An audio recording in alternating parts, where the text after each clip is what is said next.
9 shot rule, মানে দুটো establishing shot, দুটো ওয়াইড শট, দুটো ক্লোজ আপ, দুটো মিডিয়াম শট এবং একটা ইউনিক পার্সপেক্টিভ শট। এবার ধরা যাক আমরা কোনো একটা এরকম জায়গায় শ্যুট করছি যেটা ইন্টেরিয়ার টোটালি, যেখানে আমরা স্ট্যাবলিশিং শটটা খুব ওয়াইড মানে একদম বাড়ির বাইরে থেকে নিচ্ছি ড্রোন দিয়ে, ওইভাবে নিতে পারবো না বা নিতে মানে ওভাবে দেখালেও জিনিসটা ভালো লাগবে না। সেক্ষেত্রে আমরা কীভাবে একটা গল্প দাঁড় করাবো আমরা দেখে নিচ্ছি, মানে গল্প বলতে কি একটা সিন।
এইটা হলো আমি তোমাদেরকে একটা ট্রিক বললাম, যে ট্রিকটা সব জায়গায় ইউটিলাইজ করতে যেও না, কারণ সব জায়গায় এই ট্রিক কাজ করবে না, কারণ প্রচুর জায়গায় আমাদের ইউনিক পার্সপেক্টিভ লাগবে।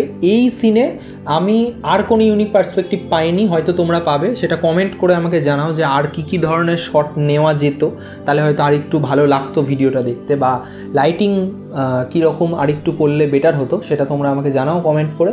এবং তোমাদের যা কোয়ারি সেগুলো তোমরা ইনবক্স করো আমাকে। হোয়াটসঅ্যাপ কমিউনিটি রয়েছে, হোয়াটসঅ্যাপ কমিউনিটিতে তোমরা জয়েন করো এবং সেখানে পুরো ফ্রি একটা ফিল্ম ডিসকাশন আমি রেগুলার করি, রেগুলার কিছু না কিছু ফিল্ম নিয়ে ডিসকাশন হয়। And happy filming, thank you so much.